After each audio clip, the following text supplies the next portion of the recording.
Hi everyone, आप लोगों का स्वागत है फिर से एक नए वीडियो में। तो हम लेके आ चुके हैं आप लोगों के लिए BCCLE 2026 के इंजीनियरिंग मैथमेटिक्स का PYQ सीरीज का हम लोगों का लेक्चर नंबर 8 होने वाला है। ठीक है, इससे पहले हमने जो है कि आप लोगों को 7 लेक्चर लिया है। आप लोगों का प्यार धीरे धीरे कम हो रहा है, जो एग्जाम का समय नजदीक आ रहा है आप लोग का जो है कि प्यार कम हो रहा है। तो बिल्कुल अपना प्यार को बनाए रखिए, मतलब कि समय निकाल के वीडियो को देखिए और यह क्वेश्चन डायरेक्टली जो है कि एग्जाम में मिलेगा तो उस समय जो है कि आप पश्चाताप नहीं करेंगे। तो चलिए शुरुआत करते हैं। आज का क्वेश्चन बहुत ही शानदार है और ये हमारा 24 नंबर क्वेश्चन। देखिए अच्छे से पढ़िए, क्वेश्चन में कोई दम रहता नहीं है और 4 नंबर दे देता है फ्री में। क्वेश्चन कह रहा है the length of the normal to the curve x equal to दिया हुआ है a theta plus sine theta comma दिया हुआ है y equal to a into 1 minus cos theta और बोला थीटा का वैल्यू जो है कि आपको क्या लेना है, π/2 लेना है और a equal to a/√2, b equal to 2a, c में दिया हुआ है 2√2a और c में दिया हुआ है √2a। तो इस क्वेश्चन को किस तरह से बनाएंगे, तो क्वेश्चन में देखिए सिर्फ और सिर्फ हमको क्या पूछा गया है, लेंथ ऑफ नॉर्मल। तो सीधी सी बात है कि आप लोगों को फॉर्मूला अगर याद होगा किस चीज का, लेंथ ऑफ नॉर्मल को। ठीक है, लेंथ ऑफ नॉर्मल को हम लोग ln से भी डिनोट करते हैं। और देखिए याद है लेंथ डिस्टेंस कभी भी निगेटिव नहीं होता है, इसलिए हम लोग क्या करते हैं, मॉड का साइन यहाँ लगा देते हैं और यहाँ लिखिए y इंटू √1 प्लस dy/dx का क्या होता है, होल स्क्वायर होता है। dy/dx का क्या होता है, होल स्क्वायर। मॉड को बंद करिए, बस यही आपका फॉर्मूला हो गया। यहाँ से क्वेश्चन को आराम से जो फॉर्मूला में कह रहा है निकालते जाइए, आंसर ले आइए तुरंत, कोई दिक्कतें नहीं है। तो देखिए यहाँ से हमको पहले क्या है y, देखिए क्वेश्चन में y इक्वल टू हम लोगों को दे रखा है, क्या दे रखा है, a into 1 minus cos theta. अब यहाँ पर आपको सोचना है a इंटू, चूंकि थीटा का वैल्यू बोला था π/2, चूंकि पुट करेंगे तो कॉस क्या हो जाएगा, π/2। अब खुद बताइए कि यहाँ से a इंटू 1 माइनस क्या हो जाएगा, कॉस 90 का वैल्यू क्या होता है, 0, यानी कि y का वैल्यू क्या आ गया सर, a आ गया। यानी कि अगर हम लोग पुट करेंगे तो यहाँ a पुट करेंगे। अब देखिए √1 प्लस, अब आपको क्या चाहिए, dy/dx चाहिए। तो क्वेश्चन में हमको y दिया हुआ, x दिया हुआ है, तो हम डिफरेंशिएशन आप लोगों को पढ़ाए थे, दो जब अलग अलग दिया हुआ हो तो उसको हम लोग किस तरह से सॉल्व करते हैं, पैरामेट्रिक इक्वेशन के तहत। तो यहाँ से सबसे पहले y वाले को डिफरेंशिएट करेंगे किसके रिस्पेक्ट में, थीटा के रिस्पेक्ट में। तो ये हमारा यहाँ कॉमन रह ही जाएगा, 1 का वैल्यू 0 हो जाएगा, कॉस थीटा का वैल्यू क्या होता है, माइनस साइन थीटा। यानी कि इसको सर सॉल्व किए तो हमारे पास आ गया a साइन थीटा, सिंपल सी बात है। उसी तरह से x इक्वल टू हमको क्या दिया हुआ है, a into theta plus sine theta दिया हुआ, इसको डिफ्रेंशिएट कर लेंगे तो क्या हो जाएगा, dx/d theta equal to a into theta का वैल्यू 1 प्लस क्या हो जाएगा, कॉस थीटा हो जाएगा। ठीक है, अब देखिए dy/d थीटा का वैल्यू हमको पता है, dx/, दोनों को जब हमको निकालना है dy/dx तो क्या हो जाएगा, d यहाँ से देखिए पुटअप कर लीजिए दोनों का, तो क्या होता है, dy/d थीटा का वैल्यू क्या है, यहाँ से है a साइन थीटा और ये क्या है हमारा a into 1 plus cos theta. अब देखिए a से a कट गया, d थीटा से d थीटा कट गया, यानी कि आपके पास आ गया क्या चीज आ गया, dy/dx इक्वल टू, सर हमारे पास जो है dy/dx इक्वल टू देखा जाए तो साइन थीटा बट्टे, यहाँ से हमारे पास आ गया साइन थीटा बट्टे 1 प्लस कॉस थीटा। लेकिन हमको dy/dx का वैल्यू बोला था किस पे लेने के लिए, थीटा जहाँ मिले π/2 पर लेने के लिए। यहाँ से थीटा इक्वल टू तो यहाँ से क्या हो जाएगा, साइन ऊपर में हो जाएगा π/2 बट्टे 1 प्लस क्या हो जाएगा, कॉस π/2। साइन 90 का वैल्यू क्या होता है भैया, साइन 90 का वैल्यू 1 होता है और कॉस 90 का वैल्यू 0, यानी कि सर हमारा 1 आ गया, dy/dx का वैल्यू क्या आ गया, 1 आ गया। और कितना बढ़िया हो गया, 1 का स्क्वायर हो जाएगा। यहाँ पर देखिए a, यहाँ से क्या हो जाएगा, mod of a plus 1 plus ये कितना हो जाएगा, √2, यानी कि फाइनली आपके कितना आंसर आ गया, √2a is your right answer. तो देखिए बिल्कुल ही आसान सा क्वेश्चन था, क्वेश्चन में कोई दम नहीं था, तो ऑप्शन नंबर डी हमारा क्या हो गया, आंसर हो गया।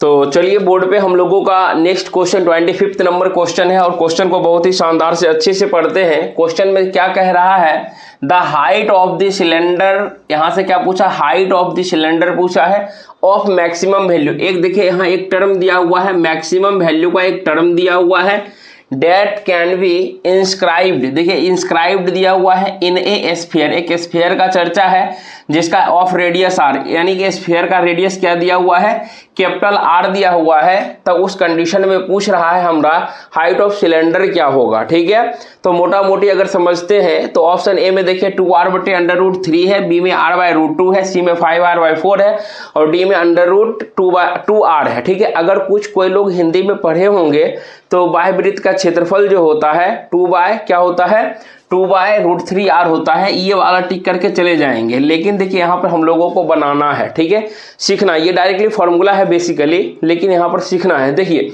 हाइट ऑफ सिलेंडर, देखिए एक ऐसा केस दिया हुआ है कि भैया यहाँ पर एक हमारा एक क्या है, एक सिलेंडर है। ठीक है, ये वाला मानिए सिलेंडर दिया हुआ है इस तरह से, अरे यार बोर्ड पे बनता भी नहीं, एक सिलेंडर मानिए इस तरह से, ऐसे एक सिलेंडर दिया हुआ है इस तरह से।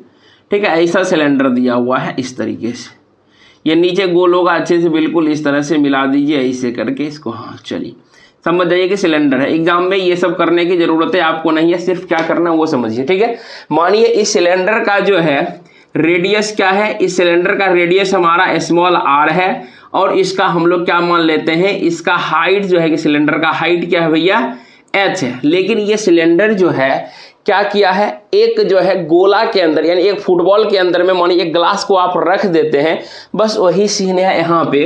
तो देखिए इसका जब गोला बनाइएगा ना, तो इसका जो है इस तरह से ये जब खींचते हैं तो ये वाला यहाँ से तो ऐसे बनेगा नहीं, इस तरह से अच्छे से गोला बनता है। ठीक है, इस तरह से जहाँ पे एक कंडीशन लग जाता है हम लोगों का, जैसे ये एच हो गया ना, इस तरह से ऐसा बनाइएगा। यहाँ से एक रूल हो जाता है, क्या रूल होता है जानते हैं, ये वाला स्फीयर का जो सेंटर निकालिएगा, स्फीयर का सेंटर, और ये हमारा सिलेंडर का जो है कि सेंटर क्या होता है, ये वाला देखिए यहाँ से इसका अगर हम लोग लेते हैं ये कैपिटल आर रेडियस है, अगर मानिए यहाँ से ये भी ना पे हम लोग बोला, चूंकि ये कोना पर मिलेगा यहाँ से, तो ये भी कैपिटल आर ही हो जाएगा। ये देखिए ये है कितना आर है स्मॉल, तो यहाँ देखिए क्या लगता है, पाइथागोरस थ्योरम। सिर्फ कॉन्सेप्ट समझिएगा कि एक गोला के अंदर में सिलेंडर है, तो यहाँ पर क्या होता है, इसका सिलेंडर का रेडियस जो होता है वहाँ पे हम लोग का पाइथागोरस थ्योरम लगता है, और ये रेडियस जो होता है इसका किसका, स्फीयर का आर है और सिलेंडर का हमने आर मारा, तो इसका हाइट जो है देखिए पूरा हाइट एच है, तो इसका हाइट क्या हो जाता है, बीचों बीच बढ़ जाता है, यानी कि ये हमारा हो जाता है आधा h/2 हो जाता है। ठीक है, तो यहाँ से अगर आप रिलेशन निकालते हैं, रिलेशन निकालिएगा, चूंकि हमको क्या चाहिए, रेडियस चाहिए, किसका, सिलेंडर का हाइट चाहिए, तो आर बराबर देखिए यहाँ से पाइथागोरस थ्योरम लगाइएगा, क्या हो जाएगा, स्फीयर का रेडियस ऑफ स्फीयर का स्क्वायर इक्वल टू क्या हो जाएगा, यानी p h square equal to क्या था, पी स्क्वायर, यानी कि आर स्क्वायर प्लस क्या लिखेंगे, h/2 का होल स्क्वायर लिखेंगे कि नहीं, बिल्कुल सर लिखेंगे। आर स्क्वायर बराबर क्या हो जाएगा, आर स्क्वायर प्लस h²/4, ये रिलेशन आ गया। ठीक है, लेकिन देखिए क्वेश्चन में क्या बोला है, मैक्सिमम वॉल्यूम। ठीक है, ये जो है कि हमारा इसका सिलेंडर का मैक्सिमम वॉल्यूम क्या होगा, क्योंकि हम लोग क्या जानते हैं, मैक्सिमम नहीं, सबसे पहले यहाँ पे वॉल्यूम पर चर्चा कीजिए। तो सर हम क्या जानते हैं, यानी वॉल्यूम ऑफ सिलेंडर क्या होता है फॉर्मूला, तो सर हम लोग जानते हैं πr² होता है, लेकिन पाई का वैल्यू तो पाई रहेगा। लेकिन देखिए ये स्मॉल r है, ये हम सिलेंडर का चर्चा कर रहे हैं। ठीक है, चूंकि मैक्सिमम वॉल्यूम किसका, सिलेंडर का। तो अब ये बताइए हमारा πr रेडियस, ये चूंकि r मान सिलेंडर का, r² इक्वल टू क्या हो जाएगा, यहाँ से r² इक्वल टू हम लोग लिख सकते हैं r² - h²/4, ये रिलेशन पुटअप हो जाएगा यहाँ से। तो यहाँ पर लिख लेंगे r² - h²/4 और इंटू ये हमारा क्या हो जाएगा, h हो जाएगा कि नहीं हो जाएगा, बिल्कुल h हो जाएगा। तो अब देखिए ये वॉल्यूम v, वॉल्यूम को v से डिनोट करते हैं, v इक्वल टू इस दोनों को गुना करेंगे तो ये क्या हो जाएगा हमारा πr² माइनस ये क्या हो जाएगा हमारा पाई h³/4 होगा कि नहीं, बिल्कुल हो जाएगा। अब देखिए जब ऐसा केसेज होता है, जब हम लोगों को दिया हुआ हो मैक्सिमम वॉल्यूम, तो ऐसे केस में हम लोगों को डिफरेंशिएट करना पड़ता है। किसको डिफरेंशिएट करना पड़ता है, वॉल्यूम को डिफरेंशिएट करना पड़ता है, किसके रिस्पेक्ट में, हाइट के रिस्पेक्ट में, चूंकि हाइट निकालना है जब तक कि वह 0 के बराबर में हम लोग इसको मान लेते हैं। यानी कि यहाँ से लिखेंगे ये कंडीशन होता है dv/dh इक्वल टू, यहाँ से d इंटू क्या लिखेंगे, पाई r²h, और ये माइनस क्या हो जाएगा, पाई h³/4 अपॉन में यहाँ से लिखेंगे dh। अब देखिए ये हो जाएगा 0 के बराबर में, यहाँ ये पाई हमारा है, r² तो कुछ नहीं होगा, r² ये कांस्टेंट टर्म हो जाएगा, dh/dh का वैल्यू क्या हो जाएगा, 1 हो जाएगा, पाई r² माइनस, अब देखिए यहाँ से पाई बटे हमारा 4 तो रह ही जाएगा, ये 3 पीछे आ जाएगा, ये h² हो जाएगा, यही होगा ना। अब देखिए ये हमारा हो गया पाई r² माइनस यहाँ से ये हमारा क्या हो जाएगा 3/4 पाई, ये हमारा हो गया एच स्क्वायर हो गया ना, इक्वल टू 0। अब देखिए यहाँ से इसको इधर बुला लेते हैं, तो सर यहाँ से हम लोग क्या लिख सकते हैं 3/4 पाई एच स्क्वायर इक्वल टू क्या हो जाएगा पाई आर स्क्वायर हो जाएगा, पाई आर स्क्वायर हो जाएगा। अब देखिए यहाँ से ये पाई से पाई कट जाएगा, एच स्क्वायर इक्वल टू हम लोग क्या लिखेंगे 4r²/3 लिख पाएंगे ना। एच इक्वल टू क्या हो जाएगा अंडर रूट क्या हो जाएगा 4/3 r² होगा ना, 4 से 2 बाहर निकल जाएगा, r² से r बाहर निकल जाएगा, लेकिन ये वाला बाहर नहीं निकल पाएगा, तो यानी कि क्या लिखेंगे 2/√3 r आपका क्या हो जाएगा राइट आंसर हो जाएगा। तो ऑप्शन नंबर ए में दिया हुआ है। ठीक है, तो देखिए इस क्वेश्चन में कुछ नहीं था, यहाँ से हम लोगों को सिर्फ क्या करना था सिलेंडर का रेडियस निकालना था, उसके बाद इस वॉल्यूम वाले में पुटअप करना था। वॉल्यूम का पुटअप करने के बाद जो है कि dv/dx यानी कि हाइट के रिस्पेक्ट में डिफ्रेंशिएट कर देना था और हमारा आंसर आसानी से आ जाएगा। ठीक है, तो चलिए नेक्स्ट क्वेश्चन की तरफ मूव करते हैं। चलिए क्वेश्चन हम लोगों का क्वेश्चन जो है कि बोर्ड पे लिखा हुआ है 26 नंबर, तो इस क्वेश्चन को बहुत अच्छे से पढ़िए। क्वेश्चन में क्या दिया हुआ है, क्वेश्चन में लिखा हुआ द वैल्यू ऑफ, ये हमारा दिया हुआ integration x² dx upon x² + 1 × x² + 4 is, बस इतना क्वेश्चन दिया हुआ है। इंडेफिनिट इंटीग्रल का दिया हुआ, अगर आप 12th किए हैं या डिप्लोमा किए हैं या इंटीग्रेशन कहीं पर हैं तो आप बिल्कुल आसानी से इस क्वेश्चन को बना लेंगे। ठीक है, तो ऑप्शन भी दे रखा है, देखिए 2/3 tan 1 x/2 + 1/3 tan 1 x + c, B में दिया है 1/3 tan 1 x/2 + 2/3 tan 1 x + c, सी में दिया हुआ 2/3 tan 1 x/2 - 1/3 tan 1 x + c, और डी में दिया हुआ 1/tan 1 x/2 - 2/3 tan 1 x + c। यानी कि देखिए कि क्वेश्चन में बहुत ही सिमिलरिटी दिया हुआ है, यहाँ प्लस है, यहाँ माइनस है, यहाँ प्लस है, यहाँ माइनस है, ऑप्शन सेम है। इसी तरह से एग्जाम में रहता है। तो देखिए इस क्वेश्चन को बनाने के लिए सीधी बात है, डिफरेंशिएशन का एक चैप्टर यानी कि पार्ट होता है पार्शियल डिफरेंशिएशन करना। ठीक है, पार्शियल डिफरेंशिएशन नहीं, इसे जो है कि हम लोग क्या कहते हैं, हाँ पार्शियल फ्रैक्शन मेथड से सॉल्व, पार्शियल डिफरेंशिएशन है पार्शियल फ्रैक्शन मेथड से सॉल्व करेंगे तो देखिए इजीली सॉल्व हो जाएगा। ऐसे तो बनाएंगे तो आसानी से भी बनेगा। तो देखिए सबसे पहला काम हम लोगों को क्या होता है, जो भी यह फंक्शन के अंतर्गत में इंटीग्रेशन के अंतर्गत में दिया हुआ रहता है, इसको सिंपली हम लोग तोड़ के क्या करते हैं लीनियर इक्वेशन में इसको हम लोग ले आते हैं। लीनियर इक्वेशन में लाइएगा तो सॉल्व करना आसान होता है। तो इसको क्या करिएगा, लेट आप मान सकते हैं, लेट u बराबर मान लीजिए x² या मानिए v इक्वल टू कुछ भी चीज इक्वल टू मान लीजिए यहाँ से। तब देखिए ये आपका सिंप्लीफाई करेंगे, अभी हम लोग सिर्फ सिंप्लीफाई कर रहे हैं, इंटीग्रेट नहीं कर रहे हैं, सिंप्लीफाई करेंगे तो सर ये हमारा हो जाएगा u लिखेंगे। ठीक है, u बट्टे, अब देखिए यहाँ से u लिखा जाएगा, ये हमारा क्या हो जाएगा, ये हो जाएगा u + 1 इंटू ये हमारा क्या हो जाएगा u + 4 होगा कि नहीं होगा। यानी कि सर इसको हमने सिंप्लीफाई किया तो क्या लिखा u बटे u + 1 प्लस उसके बाद क्या लिखा u + 4। अब देखिए इसको जब आप सिंप्लीफाई करके लिखे तो अब यहाँ से आपको क्या करना होता है, एक चीज को यहाँ से आप सीखिए। ठीक है, जब भी इस तरह का टर्म आता है तो इसको हम लोगों को क्या करना पड़ता है, लीनियर यानी कि इस ऐसे लिखना पड़ता है, a बटे यहाँ से पहला वाला टर्म पार्शियल वाला में आप पढ़े होंगे प्लस b बटे क्या लिखना पड़ता है, दूसरा टर्म लिखना पड़ता है। ऐसा क्यों करना पड़ता है, अब हमको चाहिए a और b का वैल्यू निकालिए, क्वेश्चन में पुट करेंगे, इजीली बन जाएगा क्वेश्चन। ठीक है, तो देखिए तो इसका जब है यहाँ से हम लोग क्या करेंगे, u इक्वल टू आप लिख सकते हैं, दोनों का जब एलसीएम लेंगे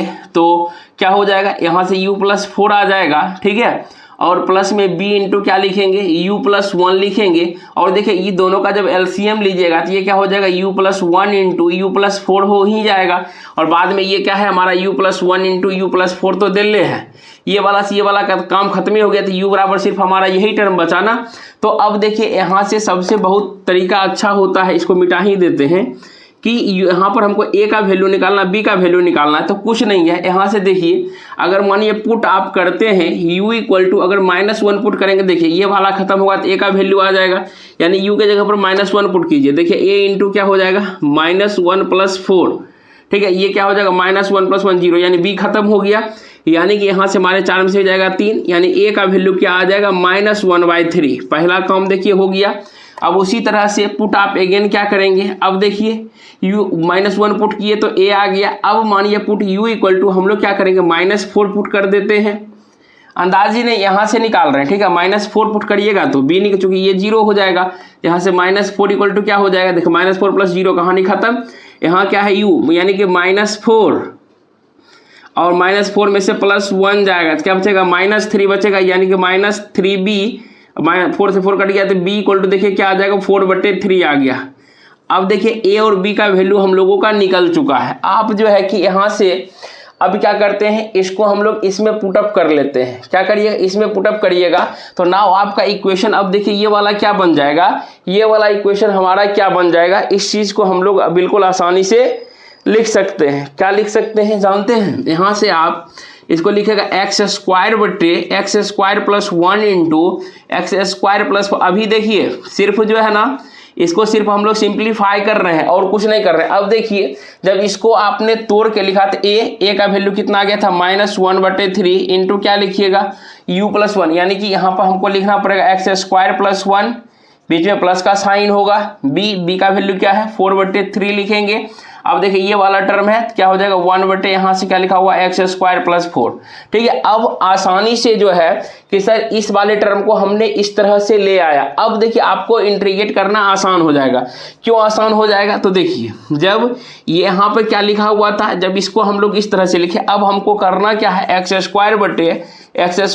1 इंटू x² + 4 इंटू dx हमको ये निकालना है। तो देखिए दोनों तरफ हम लोग इंटीग्रेशन का साइन लगाएंगे तो ये -1/3 कॉमन आ जाएगा क्या। अब देखिए आपके पास क्या बचा, 1/x² + इंटू dx, चूंकि हम लोग एलजेब्रा वाले टर्म में पढ़ चुके हैं, दोनों को अलग अलग हम लोग इजीली कर सकते हैं, ठीक है। प्लस में अब देखिए 4/3 है, यहाँ पर क्या हो जाएगा, 1/x² + 4 इंटू क्या हो जाएगा, dx, ठीक है। अब देखिए आपके दिमाग में कुछ क्वेश्चन दौड़ रहा होगा कि हम आपको पढ़ाए थे एक चीज डिफरेंशिएशन वाला में पढ़ाए थे ना, d tan 1 x/dx क्या होता, 1/1+, यानी कि 1 + x², ठीक है। तो वो चीज़ पढ़ाए थे। तो सर यहाँ पर ये इंटीग्रेशन में भी देखे क्या, नीचे में x² के टर्म में, x² + 4 के टर्म में है। तो यहाँ से एक फॉर्मूला आपको बेसिकली याद रखना है। कौन सा फॉर्मूला याद रखना है कि इंटीग्रेशन अगर 1/, आपको मिले x² + a² इंटू dx, तो इसका सीधा सीधी फॉर्मूला आप लिख सकते हैं 1/a into tan 1 x/a + c। क्या लिखेंगे, फॉर्मूला को ध्यान से देख लीजिए, integration of 1/x² + a² into dx equal to 1/a into tan 1 x/a + c हम लोग बिल्कुल इजीली लिख सकते हैं, ठीक है। अब देखिए यहाँ से, तो सर यहाँ से बैठा दें क्या, बिल्कुल आप बैठा दीजिए। ये -1/3 से तो हमको कोई लेना देना ना है, -1। अब देखिए क्वेश्चन में -1/3 कहाँ है, ये चीज़ तो देखिए सर, -2/3 है, ये नहीं हो सकता है। -1/3 एक के ऑप्शन, यानी ऑप्शन नंबर सी हमारा आंसर होने का चांसेस है, क्योंकि -1/3 एक के योग में है, सीधा सीधी बात है। अब देखिए यहाँ से इसको बैठाइए, ये फॉर्मूला पे बैठा क्या सर, बिल्कुल बैठ जाएगा। देखिए यहाँ पर है 1/, यहाँ हमारा है x² + 1, यानी कि a² के जगह पे क्या है, 1 है, तो a का वैल्यू हमारा क्या हो जाएगा, 1 हो जाएगा।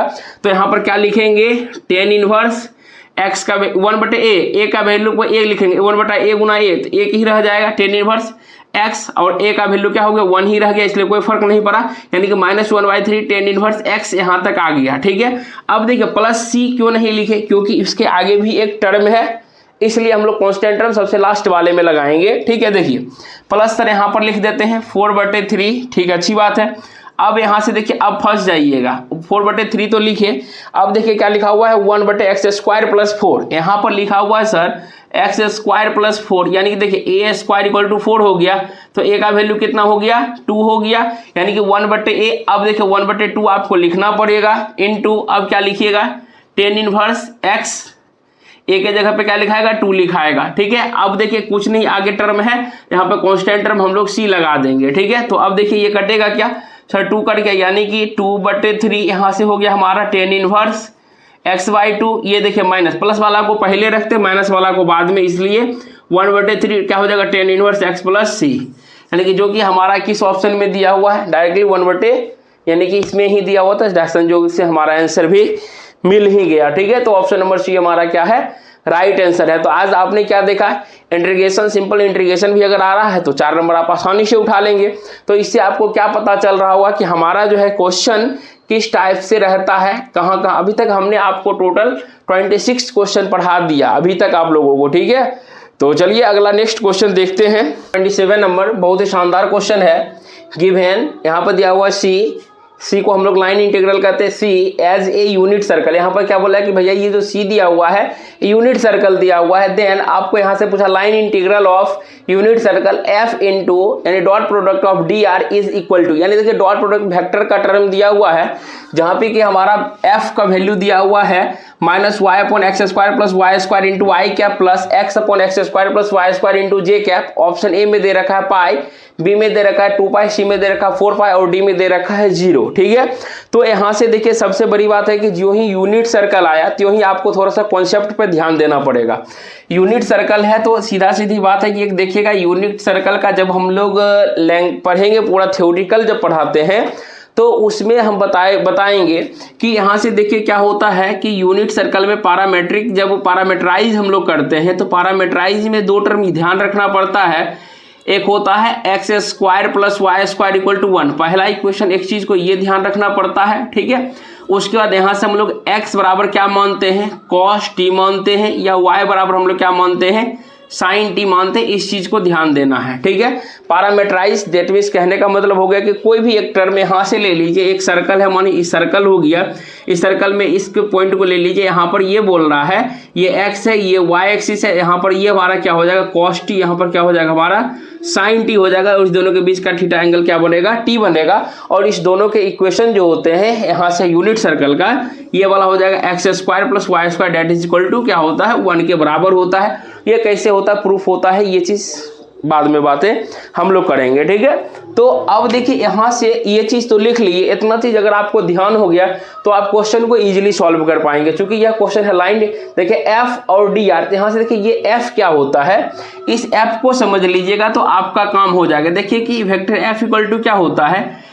पी आई प्लस क्या होता है क्यू जे। यहाँ से हम लोगों को क्या है सिर्फ और सिर्फ क्या करना है वेक्टर के टर्म को हटाना है, सिर्फ ये पी क्या है क्यू क्या है दोनों को आगे चल के हम लोग समझाएंगे, इस चीज को ध्यान रखिएगा। और जो हमारा लास्ट में ये टर्म दिया हुआ है इसको निकालने के लिए इंटीग्रल यहाँ c f into d r equal to आप बेसिकली सिर्फ क्या करेंगे देखिए यहाँ से याद रखिएगा P into d x plus यहाँ से हो जाएगा Q इंटू डी वाई। ठीक है, और ये इंटीग्रल यहाँ से ये वाला जो है चूंकि एक सर्कल हम लोगों का बनता है तो लोअर लिमिट 0 हो जाता है, अपर लिमिट क्या होता है 2 पाई होता है। यानी कि एक सर्कल का जो एंगल बनता है क्या बनता है 0 डिग्री से स्टार्ट होगा 360 डिग्री तक मैक्सिमम, चूंकि एक सर्कल बनाने के लिए 360 डिग्री का जरूरत पड़ता है। और हम लोगों का एंगल क्या होता है यहाँ पर हम लोग रेडियन में लेके चलते हैं, किस में लेके चलते हैं रेडियन में लेके चलते हैं और इजीली हम लोग क्वेश्चन को बना पाएंगे। अब देखिए कुछ नहीं है यहाँ तक तो हम लोग देखे, अब हमको क्या क्या चाहिए देखिए यहाँ से सर यहाँ पर हमको चाहिए dx चाहिए, p का वैल्यू चाहिए, q चाहिए, dy चाहिए।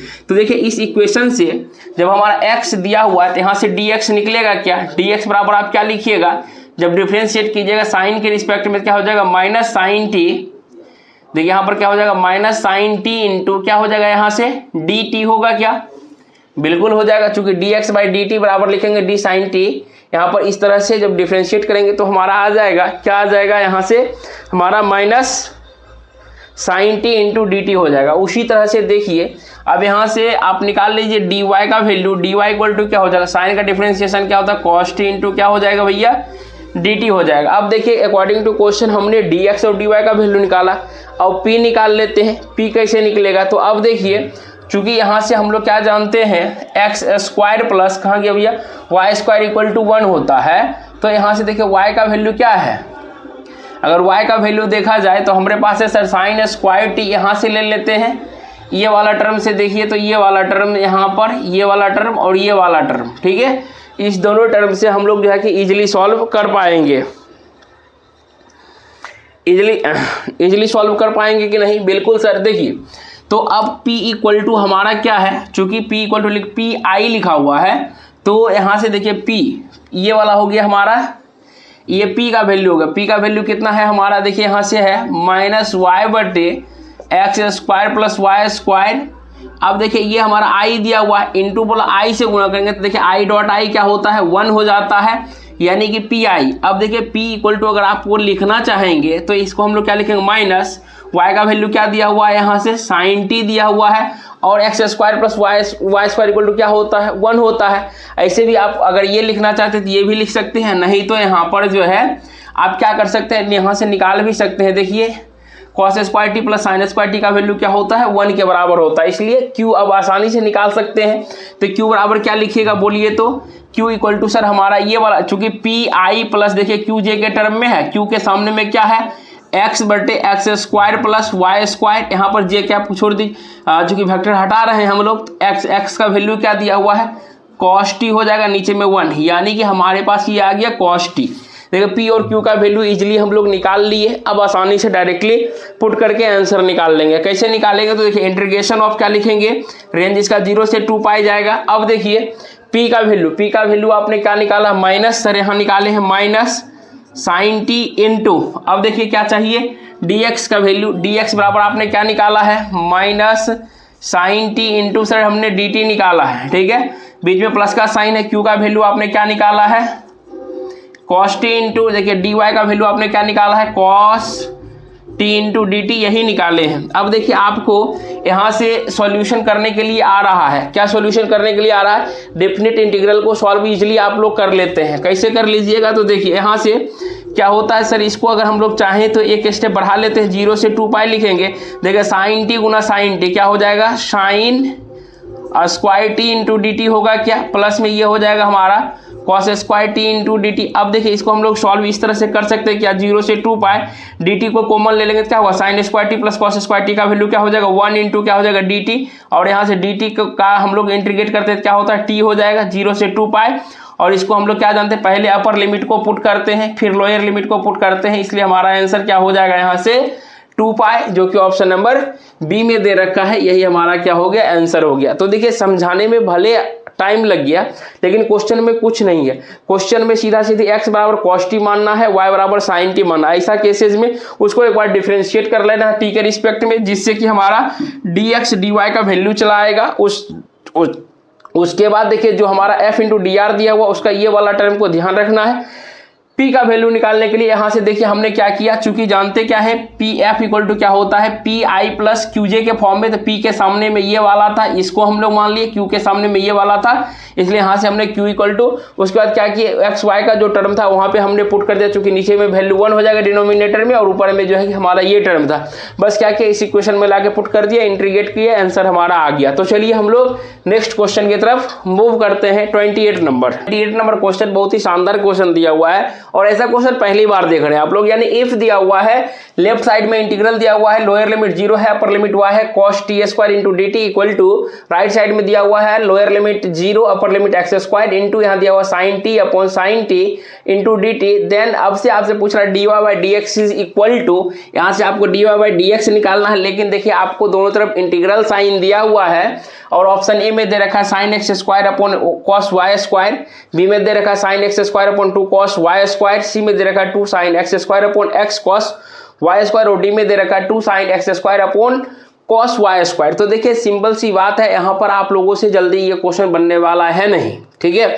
तो यहाँ पे एक वैज्ञानिक थे, वो दिए थे लेबनीज रूल, यानी उसको हम लोग लेबनीज रूल कहते हैं, या फंडामेंटल इंटीग्रल साइन ऑफ, क्या कहते हैं इंटीग्रल साइन ऑफ, यानी कि under integral sign of differentiation, ठीक है, यानी कि यहाँ पर इंटीग्रल साइन के अंतर्गत में हम लोगों को डिफरेंशिएशन करना पड़ेगा। तो यहाँ से देखिए सीधी सी बात है कि इस तरह का फंक्शन अगर हमारा क्वेश्चन में दिया हुआ है, यानी कि यहाँ देखिए integral sign of lower limit, यानी ये हमारा होता है लोअर लिमिट होता है, ये हमारा अपर लिमिट होता है, यानी कि लोअर लिमिट में हमने यू एक्स माना, अपर लिमिट में भी एक्स माना, फंक्शन कोई दिया हुआ x के टर्म में dx। तो लेबनीज साहब बोले क्या थे, बाबू इसको कुछ नहीं करना, फंक्शन जो दिया उसको यहाँ पर लिखना, अपर लिमिट को लिख देना, इनटू डिफरेंशिएट करना किसके रिस्पेक्ट में, अपर लिमिट के रिस्पेक्ट में डिफरेंशिएट करना ना x के, माइनस फिर क्या करना आगे बढ़ना, यानी कि फंक्शन ऑफ, अब लोअर लिमिट लिख देना, लोअर लिमिट के बाद जो है कि डी लोअर लिमिट के सापेक्ष में इसको क्या कर लेना डिफरेंशिएट कर लेना, बस इसी रूल को दोहरा देना, दोनों तरफ आपका आंसर मिल जाएगा। यानी कि यहाँ से जो है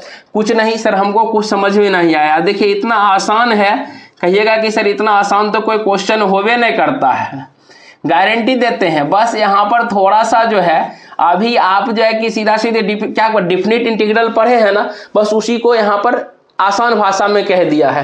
यानी कि देखिए फंक्शन हमारा क्या दिया हुआ है, cos t दिया हुआ है, तो यानी कि इसको हम लोग डिफरेंशिएट करेंगे किसके रिस्पेक्ट में, x के, चूंकि हमको क्या निकालना है, dy/dx। बस यही चीज क्या करना है, दोनों तरफ काम कर देना है, आंसर आ जाएगा। पहले लेफ्ट साइड में लगाएंगे फिर राइट साइड में। तो लेफ्ट साइड में देखिए जो भी आपको फंक्शन दिया हुआ सर फंक्शन लिख दीजिए। देखिए fx यहाँ t के रिस्पेक्ट में है तो क्या हो जाएगा, ft × dt लिखेंगे, सीधी सी बात है। तो देखिए यहाँ से cos, ठीक है, ये देखिए t है, तो हमको क्या बोला है कि भैया लिखना यहाँ पर अपर लिमिट लिखना, यानी cos t यानी कि अपर लिमिट y है, क्या हो जाएगा cos y² हो जाएगा इनटू, अब देखिए ये चीज d यहाँ पे क्या लिखा हुआ है, अपर लिमिट क्या हो जाएगा dy, यहाँ हो जाएगा dy/dx, बीच में माइनस का साइन। फिर से अब क्या करना है, यहाँ पर सर फंक्शन ऑफ, इसको लिख दीजिए cos, लेकिन देखिए लोअर लिमिट में 0 है तो 0 लिखना पड़ेगा। फिर ये क्या करिएगा, लोअर लिमिट यानी d0/dx करेंगे, काम खत्म हो गया। यही कम अब राइट साइड में दोहरा दीजिए। तो क्या लिखिएगा सर यहाँ पर साइन t के जगह पे क्या हो जाएगा x² क्या हो जाएगा x², डिफरेंशिएट किसका करेंगे, x² का, चूंकि यहाँ से अपर लिमिट क्या हो गया, बीच में माइनस करेंगे। अब क्या पुट करेंगे यहाँ से सर साइन हमारा हो जाएगा, अपर लिमिट यहाँ से लोअर लिमिट 0 है, साइन 0 क्या हो जाएगा 0, यही हो जाएगा ना। यहाँ से चूंकि t यहाँ पर 0 क्या हो जाएगा 0, तो यानी ऐसे भी कहानी खत्म ही है। और यहाँ से करिएगा तो d 0/d, अगर पूरा ऐसे इसका कहानी खत्म, इसका 0 वाला टर्म रहे वो लगभग में कैंसिल ही हो जाता है, खत्म ही हो जाता है, ठीक है।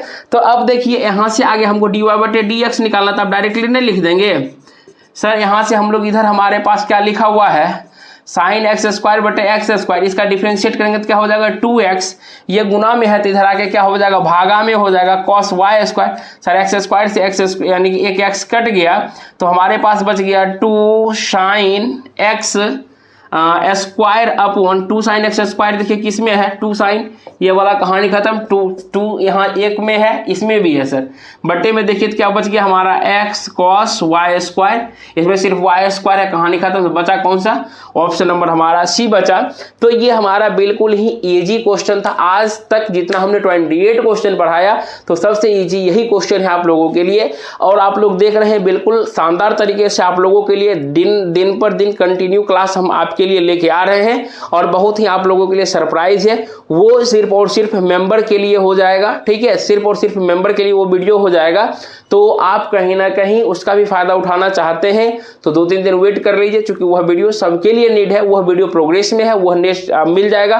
बाकी अगर आपको लगता है कि सर बहुत अच्छे से सब चीज़ पढ़ा रहे हैं तो आइए आप लोगों के लिए आपके अफोर्डेबल प्राइस में सारा कोर्स अवेलेबल है। बेसिक कोर्स 499 में है, उसके बाद अगर आप क्रैश कोर्स में जाइएगा 399 है। सिर्फ इंग्लिश पढ़ना चाहते हैं 199 में, और टेस्ट लगाना चाहते हैं तो सिर्फ और सिर्फ 49 में अवेलेबल है। तो अब लेट मत कीजिए, और बिल्कुल जो है कि अगर आपके मन माइंड सेट है तो आप ज्वाइन कर लीजिए। लेट करने का मतलब है कि आप पिछड़ जाइएगा।